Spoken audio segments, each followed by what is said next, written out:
How's it going? So you gotta work out before the stream with all the running. Yes, I did. I can't even make this stuff up, guys. I can't even make this stuff up. I can't even explain it either. Like, I can't explain the context to you. It was... It's so hard to explain. I don't really know what was happening. Every time I enter that class, it's one more wild thing after another. Genuinely. And we're there to learn about acting methods, but every time I walk in, I feel like we're just doing the strangest stuff every single time. It's so weird. We've got the whole world in our hands for like 20 solid minutes. It's like, I can't even... As a theater student, I can say this. Theater classes and theater students are whack in the best way possible. Anyway, that's basically been my day. I only have one class. You say that for Yes. Yes. One of my classmates, I look over and she's just like deadpan. Like after several minutes, she went emotionless. She was like, when is this gonna end? It was too much. My hands were tingling after because we were like clapping to the song. So dumb. But it was like fun, but also like weird. And also like make it end. Anyway, hope you guys are doing well. Hope you're staying hydrated and have eaten today. And if it's the beginning of your day, please, do so. Acting does sound fun. Depends on the context for me.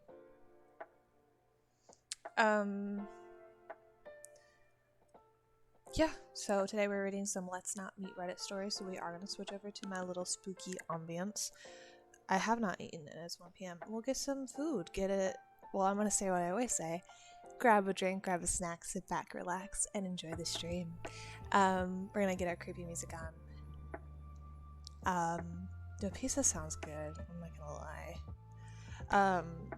Creepy music, I filtered it to the top posts of the last year because not many people post in this thread, so I can't do not even like monthly. Like we read all the monthly ones. I don't want to read any that are too like hardcore or personal or triggering, you know what I'm saying? So just gonna check out who can be in my Discord. And then we'll hop into it. Let's get over. Let's get this going. Oh my goodness gracious. Turn that down. That's better. Alright. Let's not meet. Alright. My ears. Yeah, for some reason YouTube in my other tab was up louder. I don't really know why. I haven't installed an ad blocker yet. I always forget to until I start streaming. So you know what we'll do today? Not during stream, right after, I will install an ad blocker. So bear with it for now. We're going to start with this top one. It's won 9 awards from 4 months ago, and it's very intriguing. I posted about my stalker on Reddit, and he found it. As always, whether in the stream or watching on YouTube, I do want to hear all of your thoughts on all of these stories, so please put them in chat or put them in the comments down below. I'd love to hear them. You got the bet. Because let's not meet again. It's called let's not meet again. So true. Okay, quick backstory. I've had a stalker. See, ads already. Hang on, hold the phone. Listen, I don't mind ads as long as I'm sponsored by them, then I'll play the ads. But I'm not, so they don't get to be played. I've had a stalker for about 4 years. He was never aggressive or sent me proper threats, so stubborn as I am, I did my best to ignore him and not give him the satisfaction of showing him any fear.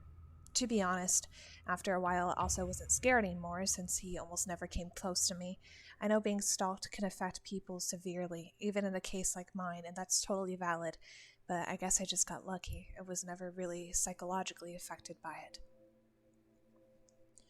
His stalking behavior mostly got just consisted of sending me letters and gifts, such as photos of my own apartment building from the outside, things he dug out of my trash can, and so on. I called the police many times, but they weren't able to, or really tried, to be honest, catch him or identify him. About 3 weeks ago, I discovered the German version of Reddit IAMA. I don't know what that stands for. And thought that people might want to know about what it's like to have a stalker. I'm going to click on it really fast so I can give context to the story. I am A, that's what it's called, where the mundane becomes fascinating and the outrageous suddenly becomes normal. Okay. Since I barely used any social media aside from Reddit, I have no personally identifying information here. I don't think he'd ever see it. One person even asked, does he know you're putting him on blast on Reddit? And I answered, maybe. Maybe it would make him angry. Maybe he'd be turned on. Don't know, don't care. Well, I know the real answer now. He did see it, and he did not like it. Like I said, he was never aggressive and he never came close to me. The closest I know of is when he sent me a picture of myself unlocking my apartment door, taken from the corner of the steps above. Sorry if that makes no sense. I don't know how else to explain it. But I consider myself a pretty vigilant person, and I'm thinking that he might have hid a camera there instead of being there to take the photo himself. I think I would have noticed him if he did. I don't know how he got wind of the AMA, but he did. The next week was quiet, no letters, and I didn't see him anywhere.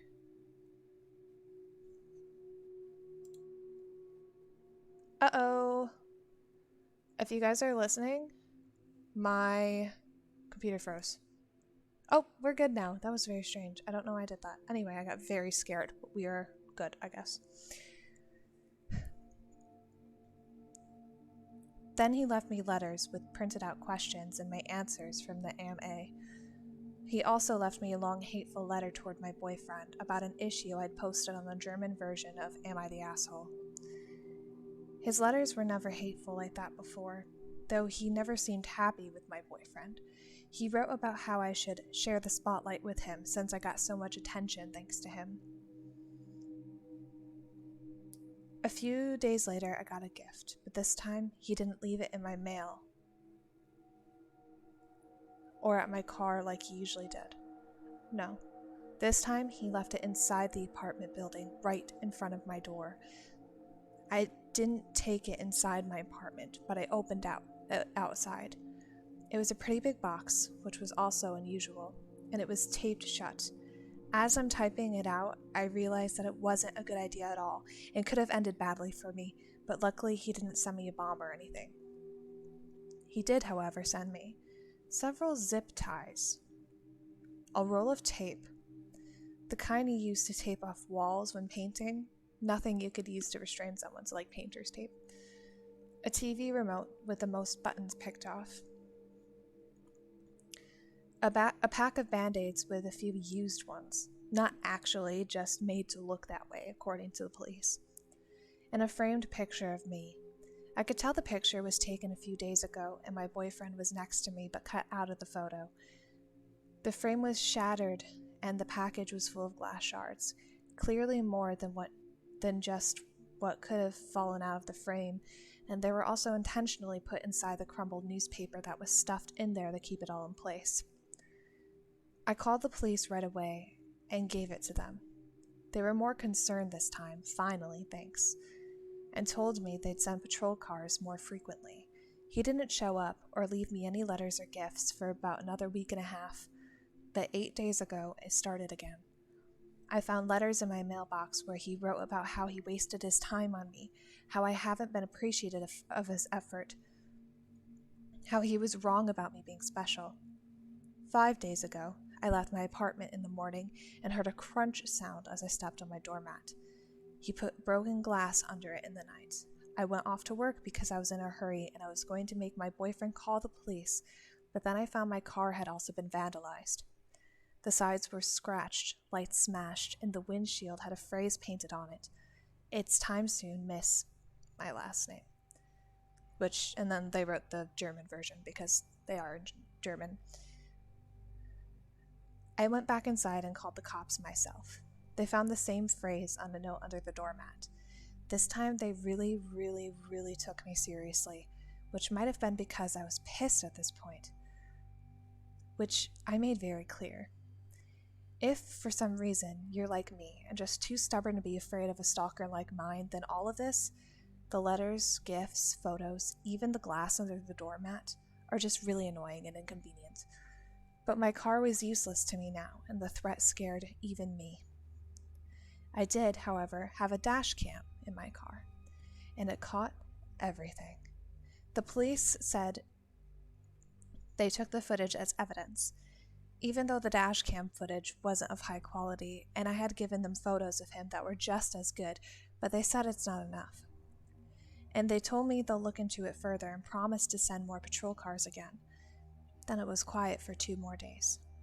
Until 2 days ago. Someone rang my doorbell just after 4 a.m. My boyfriend and I got up, but we were both hesitant. But I saw blue lights outside, and just as I got up I heard them shouting, "This is the police, please open the door." They told us they were called by one of our downstairs neighbors, who came home from his night shift about an hour earlier and heard someone else enter the building after them before the door fell shut. My neighbors know of my situation and have asked them to make sure they don't let strangers into the building. This neighbor then went to his own apartment and looked through the peephole. We have motion-activated lights in the stairway, so he waited to see if they turned it back on. They did. Then he saw a middle-aged man walk upstairs. Above this neighbor are only me and my boyfriend, and a single mom with 3 kids who probably won't be getting any visitors at 3 a.m., so he called the police. They came and found my stalker 1/2 floor above me on the stairs. He should have been able to see the cop cars because there's a little window up there and they had their lights on, but he either missed them or wanted to get caught. They found a pocket knife on him and he confessed to being my stalker right away. He's finally caught. They got him. It took 4 years, a provocative Reddit post, and one very vigilant and caring neighbor. But he's finally gone. For now, at least. He's facing several charges, and I've collected every single piece of evidence over the past 4 years. I don't know what kind of outcome I can expect, but for now, I finally got some peace. There is one edit. I already wrote this in a comment, but I genuinely can't stop thinking about it. Today, at 9:30 p.m., for the first time in over a year, I took out the trash by myself in the dark. My boyfriend always did it just to be safe, but today I had nothing to worry about. Oh, that's so nice. Why the heck did the police not believe? I understand, catching him on video is very, solid evidence, whereas, pictures, I mean, if he's not doing anything, unfortunately, in a lot of places, the police can't do anything about it if no crimes were committed. So I guess I understand just pictures not being enough. So at least the video was proof, and I'm happy that Reddit could, I think it kind of saved your life, oddly, sharing that story. So I'm really, really happy for you. I'm really happy he's caught, and I'm really happy you're safe, and I hope that he stays in prison for a very long time. They didn't look for him after the car was vandalized. I know, the heck. At least they thought it was enough proof from the dash cam in the car. I think the car was probably the thing of he actually did something. He actually committed a crime, so they could start investigating, if that makes sense.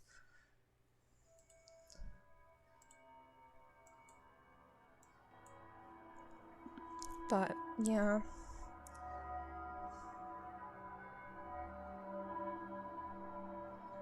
Read some of the comments here. I'm so sorry to read about the nightmare you endured, but I'm glad you finally got your stalker caught. I'm hoping for your sake that he goes away for a long time in jail. Me too.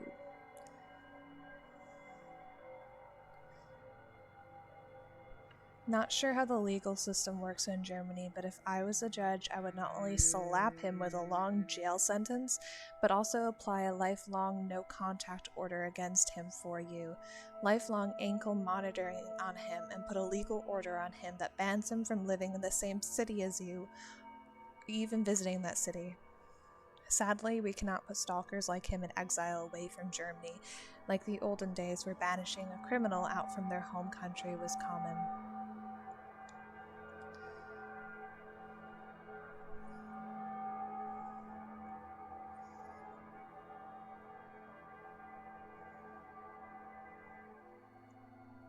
Hey OP, the part where you got wind of the post made the IT professional in me flinch. Please reformat your computers and reset the passwords on all of your accounts and socials, and enable two-factor authentication on everything you can. If you know how, sign out of all the active sessions on your accounts. If you have an Android, reformat that too. Reset the Wi-Fi password and make sure that it's using at least WPA2 encryption. Also disable the WPS button feature if it has that. They realistically shouldn't have been able to find your post if it didn't have identifiable information, unless the German subreddit is that small. Good luck with this person. Dang. Well, that was that story. Let's move on to the next one, also from 4 months ago, called I Live Below a Cult Leader in Fear of Angered Her. There's a picture. Oh. Okay, I'll describe the picture in a minute, because I'm reading these off my phone, not my computer, so I can't share them. But I'm gonna see if there's a part in the story where she she describes the photo and then describe the photo to you, because I want it to be in context. So we'll find out. I, a 28-year-old female, cult, this is gonna be good, yeah, have lived in the same apartment for 4 years. My neighbors in the unit above me are a couple in their 30s who have lived there for about 3 years with no issues between us. During the past 6 months, I've noticed some changes in their behaviors. At first, it was just a few days per week. I'd hear music with a heavy bass accompanied by rhythmic jumping. I assumed they bought an exercise bike or something, but sometimes the jumping gets so intense that it shakes my overhead light fixtures. The jumping routine has been escalating to the point that it takes place every day, normally between 8 a.m. and 10 a.m. I also noticed that they called the 1-800-JUNK and got rid of a lot of nice possessions. However, I figured none of this was my business, so I kept my observations to myself. About 3 weeks ago, everything escalated. Multiple times per week, on weekdays, and during working hours. It sounds like they're hosting a mini Burning Man event in their apartment. The music is so loud and clear that it sounds as if I'm at a concert while sitting in my living room. There's clearly a lot of people involved because the jumping and stomping shakes multiple light fixtures and cabinets. The music is a mix of new age and spiritual vibes, dancing beats, and male voiceover giving weird instructions like rebrand yourself, surrender yourself, stomp stomp in response. I've taken audio recordings on my phone and one video from the hallway during these events. I still didn't complain to the building, but I wanted evidence in case it became a regular thing. This week, I've encountered a big problem. The couple above me has a private patio, which is directly above my bedroom. I came home from a 3-day trip out of town yesterday, and my ceiling is legitimately collapsing in one corner. Big chunks of plaster had fallen to the ground, and I saw a little water. So this is the picture that's attached. It's not the best quality photo, but there's like, it's like, there's two parts like in the corner of the room that the plaster is clearly like chipped off in like big parts, and it is kind of like caving inward. I immediately called my superintendent since I don't want to be buried alive by ceiling rubble if it gives out. When he came to check it out, he was shocked and pissed. He said that the woman in the couple appears to be working with some people, doing workshops or something. He can see their patio from his apartment window and has watched the group of do these dancing and jumping and dirt rituals out there on a weekly basis. He said they all danced and jumped to music and then spread dirt along with something else. He doesn't know what it is, across the patio on a weekly basis. He believes that the dirt and unknown substance combo is getting through the wooden cracks, absorbing water and weighing down my ceiling. In order to fix the problem, my super said he had to go talk to the woman, check out their patio, and ultimately hire a contractor to pull up the wood and scrape out whatever the heck is causing my ceiling to fail or fall. I could hear them talking from my room, and the woman sounded distraught and defensive. When my super left, he called me and warned me that she might come down to my apartment and demand to see the damage, but don't let her in. This was a little concerning to me. Is she a threat? The damage is real. I wouldn't mind showing her. She started playing her music again relatively loud, kind of like a warning shot. I mentioned the music and jumping to the super and said I had audio recordings. He started begging me to send the evidence to the front office. It sounds like he wants him evicted. I said, okay, sure. I hate to be a rat, but if I have to choose sides, I'll side with the building that dictates my annual rent price. Fair. He called me twice more that afternoon to confirm that I shared my evidence, and I said yes. Shortly after everything went down, I left my apartment to run an errand. The woman was outside just standing on the sidewalk and stared at me the whole time as I walked by. I ignored her. This isn't my fault. Now today, I went to run another quick errand in the neighborhood. When I returned, the couple was again standing on the sidewalk. Both of them this time followed me into the building and then waited until I was opening my apartment door to confront me. What the heck? They are both wearing creepy fake smiles. The woman has horsehair girl down to her waist. Okay. She's talking stereotypical horse girl. I grew up with horses. I rode horses for 17 years and competed professionally. So I take offense to whenever people say like horse girl, but like, okay. And started interrogating me. They asked, is your ceiling really collapsing? When did it start? Do you think it was related to the recent rainfall? Because our patio is just fine. I was a little uncomfortable. Were they waiting for me outside? How did they know I even left the building? Why were they both standing there? I've literally never seen them enter together in their 3 years of living here. But I have nothing to hide, so I confirmed the damage is pretty bad. I just don't want it to fall during the winter, and I'm sorry for the inconvenience, but hopefully the work will be done quickly for everyone's sake. They seemed satisfied enough, so I said, have a good day, and shut my door. Okay. I'm getting the sense that they're nervous about what the contractors will find when they tear open their patio. Like, what the heck is up with the dirt rituals? Who are those people she's working with? I don't know what they look like or why they're available to stomp around on weekdays. The repair work has started on both sides. Ooh, there's an audio recording. I'll play that in a minute. The contractors will come on Wednesday for the grand reveal of what's under the patio that's making my ceiling collapse. In the meantime, I feel like I need to be alert to keep my eyes out for these people as well as a couple. It's unusual for me to see them in general, especially twice in 2 days.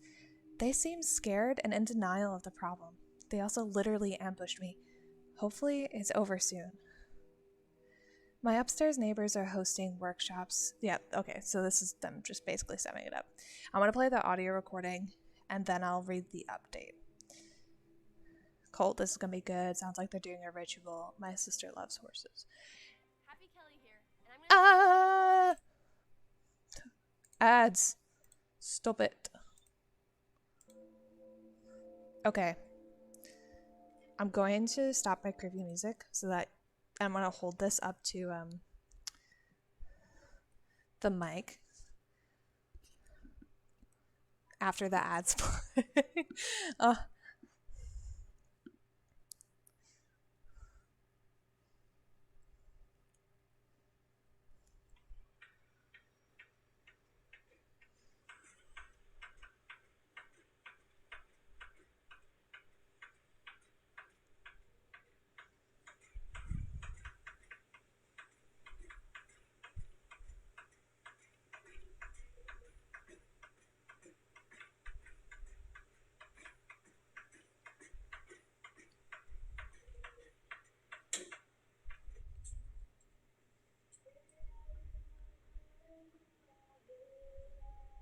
Oh my goodness.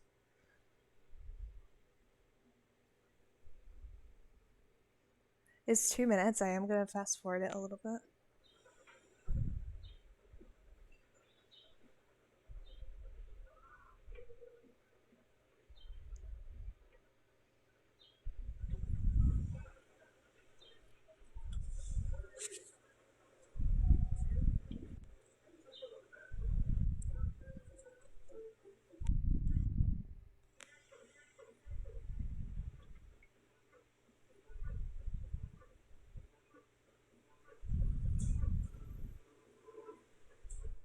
I mean, it's basically the same thing on repeat.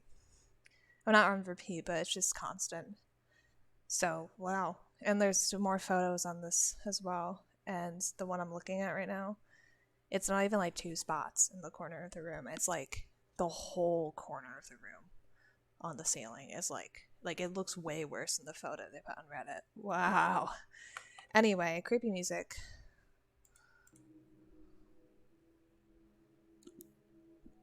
I'm gonna read the update. Scariest audio recording ever. An ad. You right. The contractors came today and reported there was, in fact, dirt and sludge visible below the neighbor's patio. However, thanks to the help of my internet sleuthing friend, I've gained a lot more insight into the realm that dwells above me. As one Redditor suggested, nice work, my neighbor is affiliated with multiple ecstatic dance communities, both international and local. The international group has planned events during which all cells of the organization host dance sessions simultaneously. It also has a YouTube channel that streams Psytrance music 24/7. I listened to a portion of it and the female voiceover declared, "You are becoming the game master." Meanwhile, the local groups seem to be more exclusive and more radical in their mindset. One of the local groups, hosted by my neighbor's good friend, conducts 3-day events that cost upwards of $400 for admission. Participation in all 3 is mandatory. I get the impression they all sleep in the studio space. The event description mentions that it begins with a ritual, and the last and darkest affiliation that I've confirmed via social media footprints is that my neighbor and a few members of the local communities are also involved with some compassionate death groups. There's no way for me to verify at this time if these affiliations overlap in a meaningful way, so I will simply state the facts that I have evidence to prove. My super asked me about the jumping again when I saw him today. He remains eager to act. He agreed with my new game plan to wait for another large event to happen, and then call him to check on my dishwasher so he can intervene. So for now, the ways in which the puzzle pieces of ecstatic dance, compassionate death patio, dirt rituals, and ceiling collapse connect will remain a mystery. Did you see the MatPat's backroom video recently? The ad happened at the perfect time. It was hilarious. I did. I watched it the day it came out.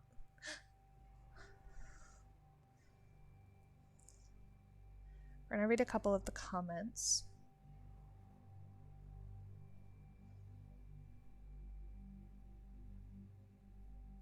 People are just saying they'd love the updates in the future when they figure it out.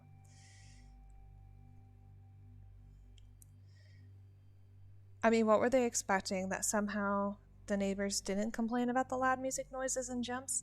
These cultists don't seem too smart. Sounds like they might be hiding something. Be careful of them.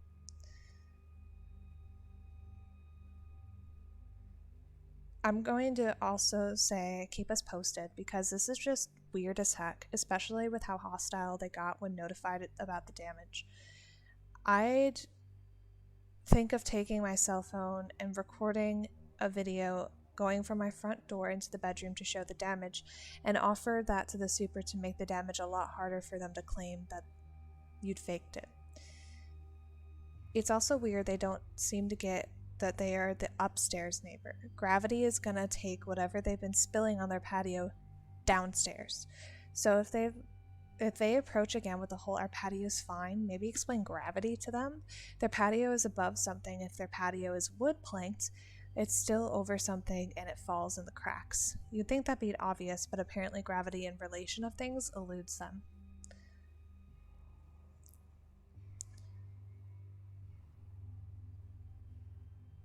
This is why they have the freedom to rent a house at the end of a dirt road to do all the jumping dirt rituals they want.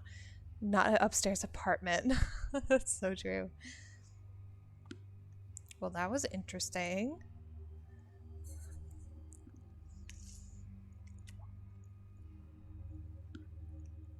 Water break. Okay. Whoa. No. This is gonna freak me out. Listen, one of my worst fears at like nighttime especially is I always keep my car locked. I'm very much the type of person who keeps my hand on the car key as I'm walking toward it or as I'm walking away from it until the car is out of view. Like I'm just that way. I'm very anxious. I'm very paranoid. I will not unlock the car until I'm close enough to get into the car, if that makes sense. So like there's no way this can happen, but like people hide under cars and like cut Achilles tendons so that you literally can't walk. It's like horrible, but like my worst fear is that someone's gonna be in the back of my car while I'm driving somewhere at nighttime. Like I'm so scared of that. So this is gonna freak me out. But this is called to whoever was in my car with me last night. I'm currently living in my SUV right now, and last night around 12 a.m. I parked in a Walmart parking lot to sleep.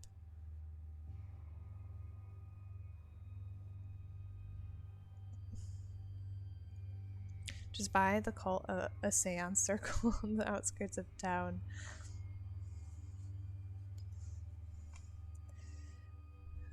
It was one of the worst days I've had in a long time, and I was absolutely exhausted.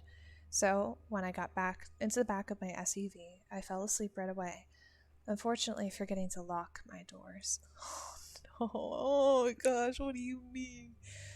I've always been a super light sleeper, and I'm thankful I am because somehow I woke up, turned around in my makeshift bed to face whoever was sitting in the driver's seat of my car looking directly at me. No! This is where the story somehow gets kind of funny because I was so tired, and in such days all I did was continue to shake my head back and forth and say no while reaching across a person's lap and opening the door for them, gesturing for them to leave. And that is why the title of the story is to whoever was in my car with me last night. Thank you for getting out and leaving without saying or doing anything else but walking away. But I do hope we never meet again. Oh my gosh. Always lock your car and unlock it when you are a few feet away. Literally, my partner, this drives me freaking insane. We live in a very small town, so like nothing ever happens, ever. The most that ever happened, listen, this is when I started locking my car door, even in our tiny town where nothing ever happens.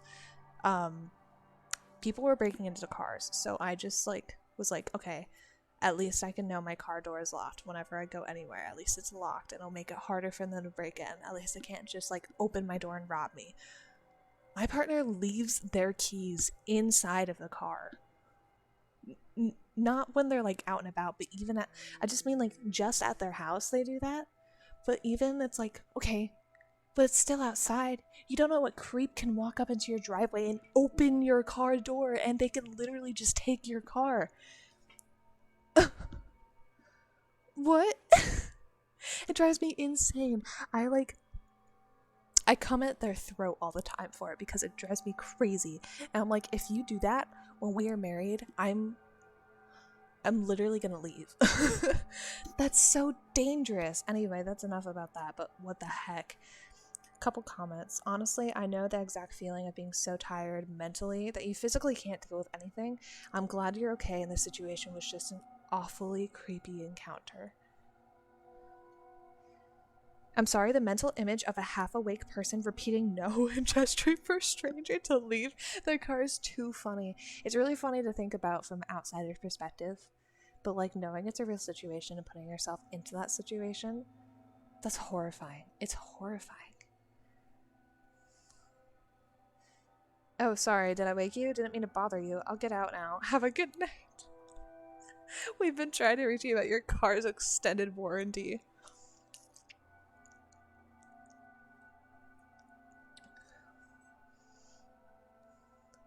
Meanwhile, somewhere a car thief is thinking how you just scare the living crap out of them and will now double check every car before attempting to steal it. Honestly, that's probably a good guess of just as you were waking up, the person probably realized there was somebody in the car with them.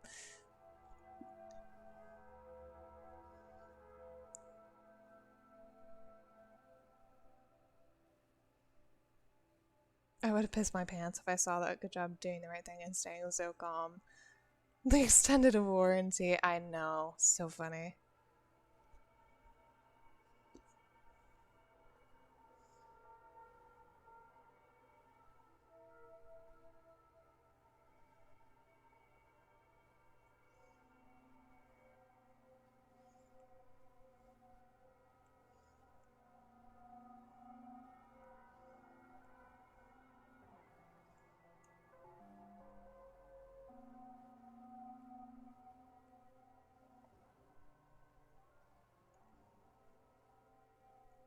Okay, sorry, I had to answer it. Text message, so we are going to pull into a different story. This one is from 10 months ago. It's called Open the Door Please, Come Out. This story happened a few years ago. I was in my early 20s and was studying in Paris, France. I was going home from uni.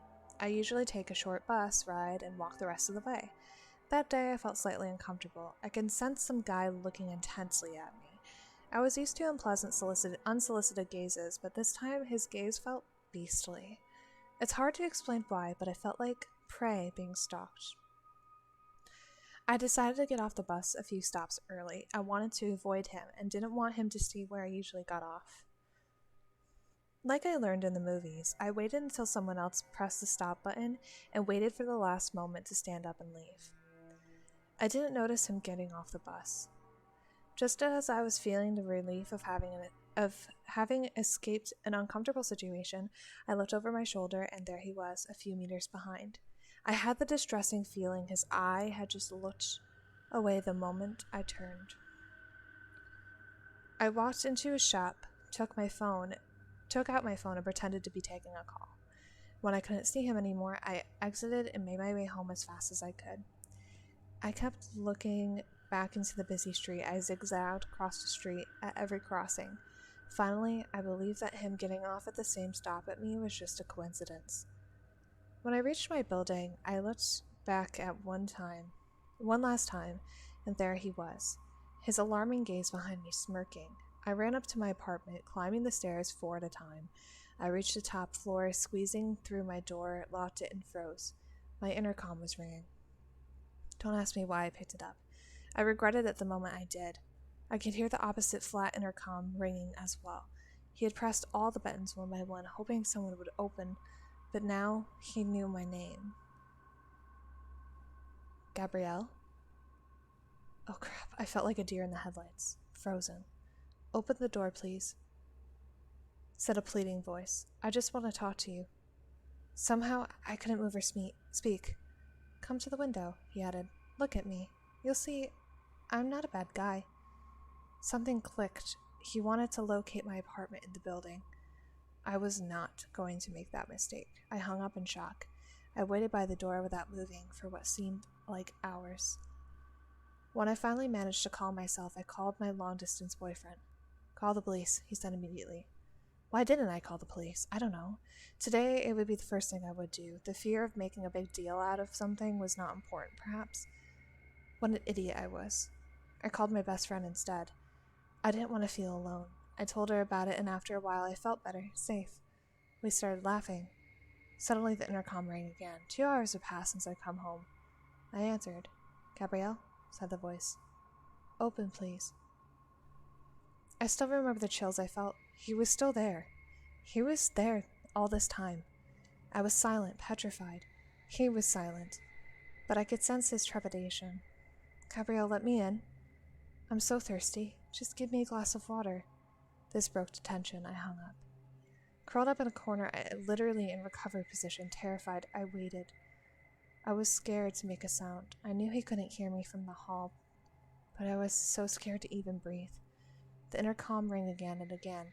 I didn't answer this time. I crouched into the sofa and fell asleep in exhaustion. I heard the intercom ring one more time in the middle of the night. I woke up in the morning, afraid to leave my apartment. I called my dad, who came to pick me up. There was no one in the hall, but there was a note in my mailbox. "Gabrielle, I'm a nice guy. You should have opened to me." We immediately went to the nearest police station. The police listened and of course told me that I should not hesitate to call them. My dad was a locksmith to install digicode on the building doors the same day and wrote a message to each of my neighbors asking to not open the door to anyone they didn't expect. He sat in the cafe in front of my building with 2 friends every evening for more than a week. What a great dad. What the heck? I never saw the stalker again. After this episode, I used a different route to and from uni every day. I kept my phone tightly in my hand and looked back every few meters. Today, I'm still very observant of my surroundings. I never answer the door if I'm not expecting someone. So, if you ever find yourself in any kind of uncomfortable situation, call the police. Don't be an idiot like me. Be safe, everyone. Comments. I'm so sorry to read what you've been through, but I'm glad you're alright. The guy's no good, and good thing you didn't open the door for him, otherwise who knows what horrors he could have done to you. Nice to know your dad has taken steps to make sure you are safe after what happened. What you shared is a valuable lesson for all of us to learn from you.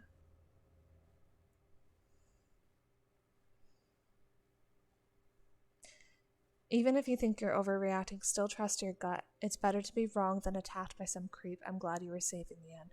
So true. If you feel uncomfortable, if you feel like someone's following you, if you notice someone's following you and like something's going on that's like not right, your gut is telling you this ain't it, do something about it. Don't just let it happen. Like, trust your instincts, trust your gut, 100%.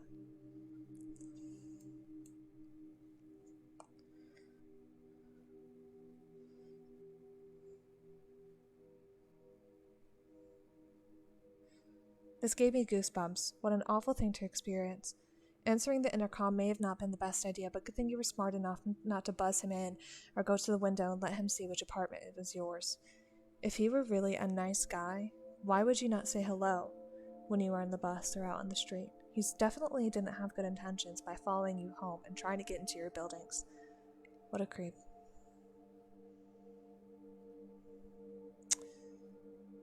Okay.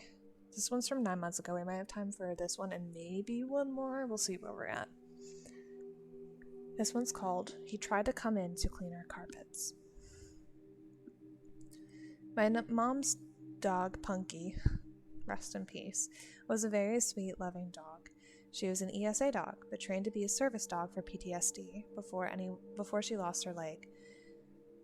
I had never seen her get aggressive with anyone in the entire 12 years she lived. She never growled or nipped anyone, and she had no sense of smell, so she loved all animals and people. A real gentle giant among our little terriers at 60 pounds. What I'm getting at here is that her barking at something and being aggressive was so wildly uncharacteristic that I only saw it once. I, 11-year-old female at the time, was at home with my siblings, who were a 12-year-old male and a 6-year-old female. My then stepdad is at work, and my mom ran up to the gas station to grab a pack of cigarettes. As a full-time roller skater, I would Scary ads. Scary ads. Can I skip them? Is the question? No, not this one. Hate the unskippable ones.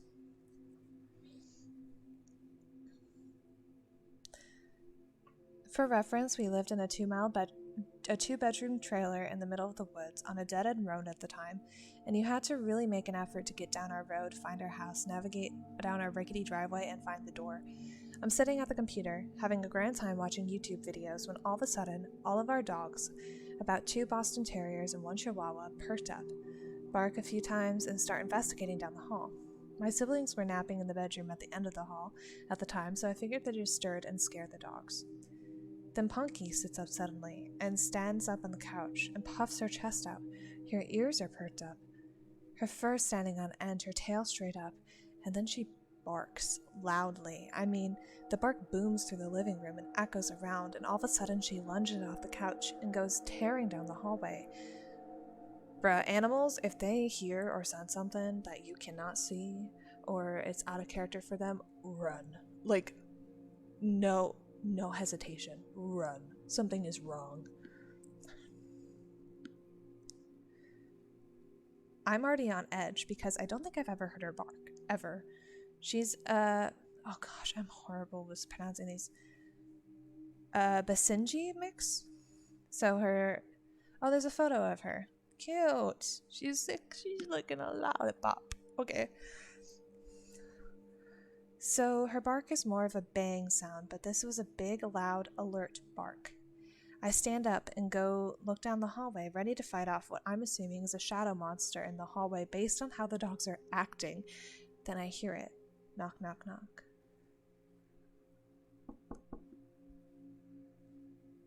We didn't get visitors because of how weird our house was location-wise, so my 11-year-old mind had no clue what to do here. The only people who showed up were family, and they didn't knock, so I slowly walked toward the door. The knock drew the attention of all the dogs, and they came running down the hallway, all except for Punky, and I felt better with our 3 yappy dogs in the room with me, even if they were all the size of New York City sewer rats. I opened the door just a bit, and standing on our porch is the sketchiest man I've ever seen. I can still picture him perfectly. He was really thin. A taller man with dark hair and a sunken face, bags under his eyes, and this half-managed hair, sort of like he just gave it a quick brush and then figured it was good enough. Everything about him seemed a little too thin, a little too shallow, and his clothes were all off too. They were nice, but like a fake nice, you know? Like a clean, newer-looking t-shirt and new jeans, but he had what looked like a suit jacket on. All his clothes were too dark too, despite the fact that it was summer in Texas and the weather was definitely into the hundreds that day. He also had this plain, unlabeled bottle in his hand. It looked like the label had been covered up and taped over. I stare up at him in confusion because I definitely didn't know this man, and I asked what he wants. He smiles at me, and in this way that's like too fake, like this exaggerated and forced grin, he spoke in the same voice retail workers do. "Hey there, kiddo, I'm trying to sell this here carpet cleaner." He shakes a bottle at me. "Mind if I come in to show you how good it works?" Alarms are going off in my head because he just seems so off. Looking back with an adult perspective, the fact that he didn't ask if my parents were home is unnerving, because he probably knew that they weren't, and that's why he was here in the first place. I should have told him to get off our property, that I'd have to go to my mom, that I'd have to go get my mom, something except what I did say. But I didn't. Instead, I shook my head and said, "No, we don't have a carpet." "Well, it works on other things." He took a big step toward the door and shook the bottle at me. I started to freak out and think to close the door, but thing is, our front door doesn't even lock. Small town, hard to access home. We never needed a lock, so that's basically useless. I'm sure there's something very wrong about to happen, and I'm terrified as I think about what to do in the few seconds I think I have before it does happen, when all of a sudden I hear it. Punky had crept up in the hallway, lowered toward the ground with her teeth bared, and her snarling like she was feral. She had slobber just dripping from her mouth. Her ears were down, and she was ready to pounce. The guy hears it too, and as I look toward Punky, she tries to lunge past me, and I just barely catch her with my leg as she tries her hardest to duck past me and attack this guy. He freaks out and runs off the porch without another word, booking it down the driveway as I let Punky out, along with the rest of the dogs, and they start chasing after him. Our small dogs chase him down the driveway and stop about halfway, barking and jumping about, but Punky just stops on the porch and watches him with her ears perked, just staring in the distance until he disappears. I swear I saw someone join up with him, running when he got to the road. The second he disappeared, Punky's entire body language changed, and she went back to being the sweet dog I knew. No barking or growling, just laying around, mouth and throat covered in slobber still. I realized my siblings were still down in the call and run to the siblings to check on them, and when I get to the bedroom, my siblings are sleeping soundly still. But the bedroom window was wide open. The curtains pushed all to one side, and the items in the dresser in the front of the window all shoved around. Someone had tried to climb in through the window. No doubt in my mind about it. Oh my gosh. From what I can gather, the bedroom window was still visible from the couch where Punky was sleeping, so I think someone was trying to climb through the window before Punky went after them and scared them off, and the man at the door was meant to distract me. They definitely didn't expect Punky, a bigger dog, because most of the time she was with my mom inside, while our small dogs were the ones that the public saw more often.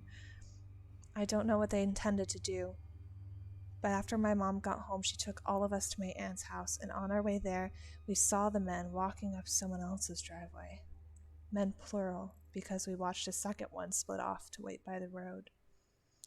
So, the two men, apparently going door to door to sell their unlabeled carpet cleaner, I'd really rather not meet again.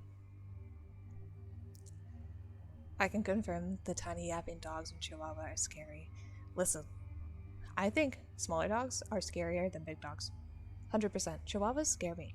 They're freaky. Comments. That is terrifying. Good job, Punky. This post reminded me that I had a contractor in my house a few days ago. I checked all the windows in my house after they left to make sure all the windows were locked except one window. I'd forgotten to check the window of the bathroom. After I read the story, it occurred to me I should check it just in case, and yep, it was unlocked. The window opens on the ground level, and it's immediately next to my bedroom. So glad I read this and avoided my own let's not meet counter. Gave myself the shivers.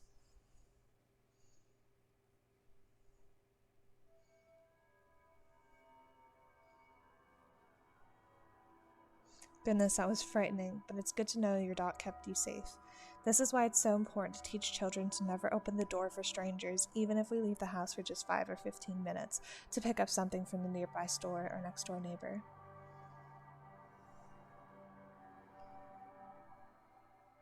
Yeah, I mean, even if you don't have a lock, even if you don't, get visitors very often, 100% you need to teach your kids, do not open the door for anyone that we're not expecting.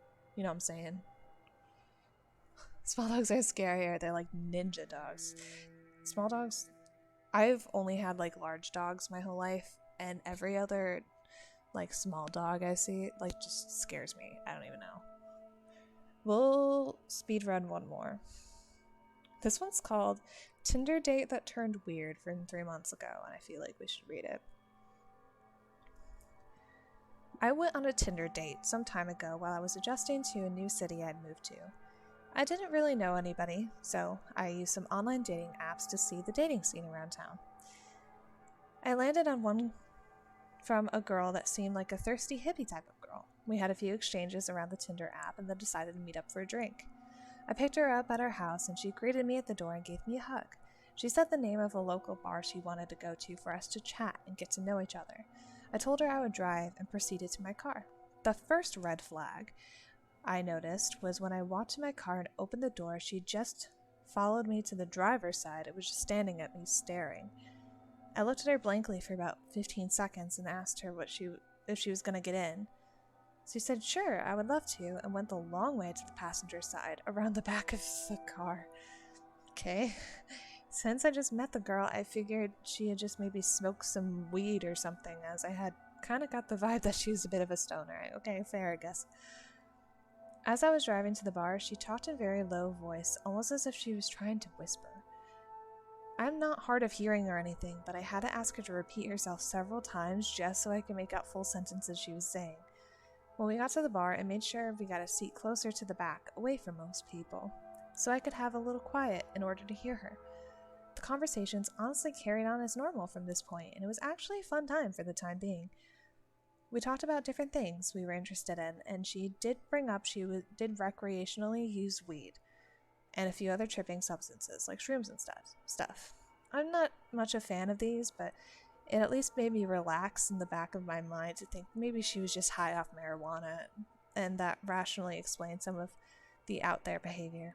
Granted, I had a few drinks at this point, so I was honestly not thinking straight.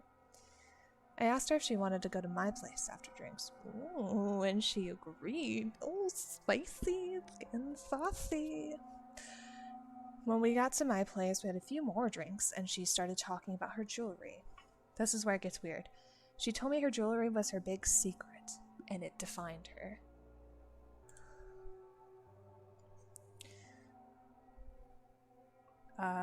When I asked her why it was so important, she said, I'm actually Anastasia, and I was never killed in Russia. My jewelry is linked to my past. Okay. Okay. Hello there, welcome. It was hard for me to take that seriously at this point after how much I drank, so I kind of challenged that statement with using a little bit I knew about history. At this point, she freaked out and started yelling at the top of her lungs about how I don't respect ancestors and history. Then she got quiet and tiptoed right up to me and grabbed me by the neck, and she brought my face eye to eye with hers while still holding my neck. She says at this point, I am a shaman, and I will curse you. My ancestors have destroyed many people, and you do not respect them. You are from oppressive ancestors, and they will be punished. Then she put her hand in a whiskey glass and made a cross on my face and kissed my forehead. There's so much going on. Thank you so much for follow. Welcome to the channel. We're so happy to have you here. I like the little shark in the blanket. That's cute. At this point, I started to sober up a little. I talked her into calming down and telling her I was only joking. Then she started getting back to normal. Then she started talking about her cat fetish. What is going on? She tells me she has a list of people who she tames to act as cats. I'm not about judging people on their fetishes, so I listen in.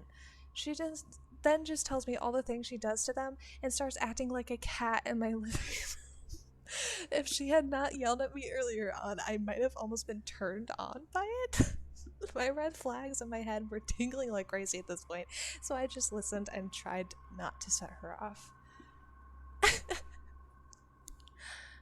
Shouting you out worked again. Thank you. The dancing avocado is so cute. Thank you. I have the very, very simple alert stuff. I don't have my own alerts yet, but that's okay. All I hear from this lady is red flag here, red flag there. Literally, I'm not about judging people's fetishes as long as they don't hurt people.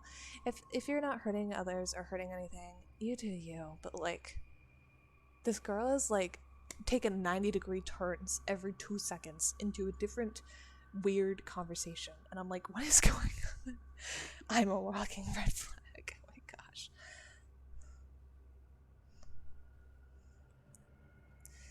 She noticed sage on my kitchen counter and asked me to let her light it and bless the house. Side note, I use sage to make my house smell better occasionally. It's kind of a ritual I like to do, but it's mine and my own. Something I take very personally and like to do myself. I tell her no, she can't light it, and that it's my thing to do on my own. Then she freaks out on me, telling me I'm a horrible human being and screams all over the place. I tell her I can take her home now, and she runs over to the door and goes outside. As I get outside, she's screaming at the top of her lungs and that I'm a horrible person and I should go die. I tell her she can walk herself home then, and I go back to my place and lock the door. Savage. Okay.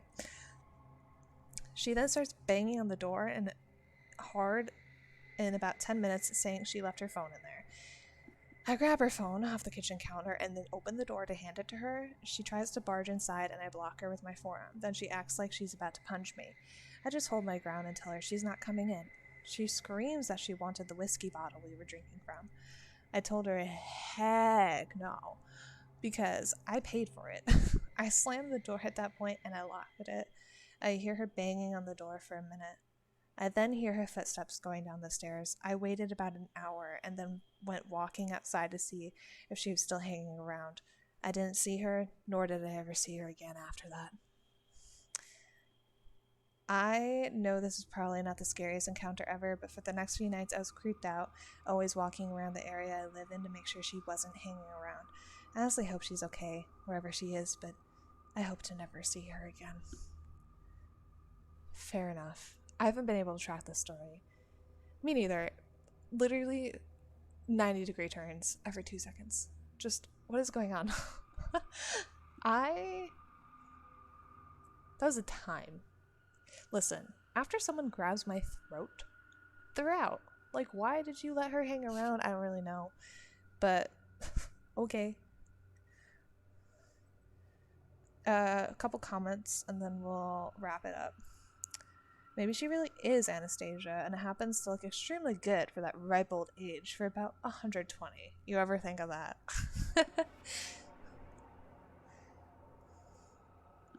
Everyone's like, who's Anastasia? Oh my gosh, are you for real? Glad you're okay and here to tell the story, but as some advice, don't ever bring people to your home and have your date drive themselves to a location you'll be meeting so you're not in a car with a stranger.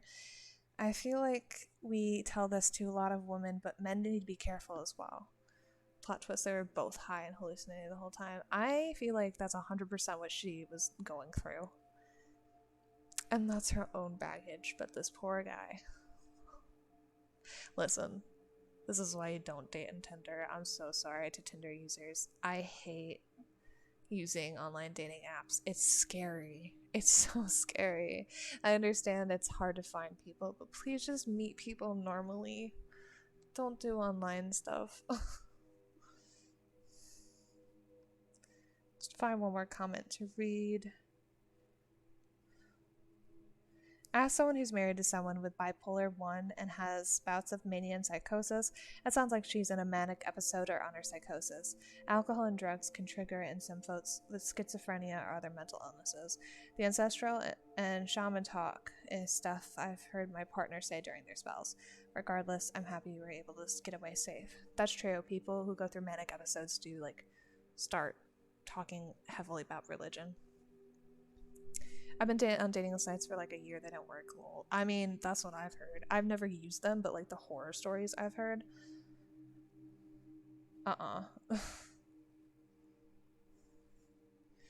Anyway, we're gonna switch over our music here. Now I'm gonna answer a quick text and we'll get things wrapping up here.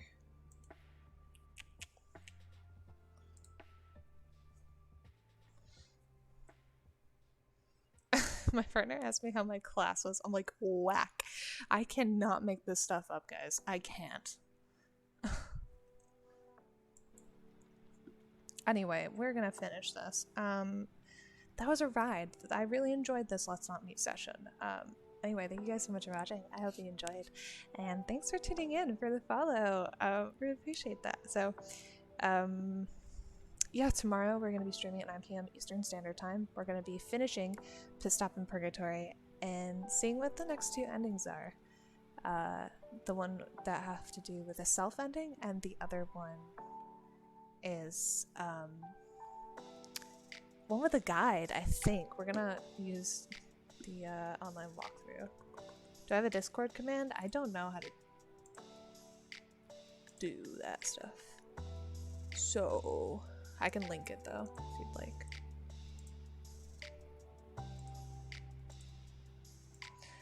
The plan was to, once I get mods, to have them link it every so often in chat. There you go. That's my Discord for anyone interested. That it keeps updates on my Twitter and when I go live. Yeah. So We're gonna see if there's anyone that we can raid, but while I'm doing that, if anyone's watching on YouTube and you enjoyed, please consider subscribing. It takes 2 seconds and it's completely free, so you can always subscribe later. There's no one we can raid today, so we're just gonna wrap it up. Thank you guys so much for watching, and I'll see you tomorrow for Pit Stop in Purgatory. Bye, guys.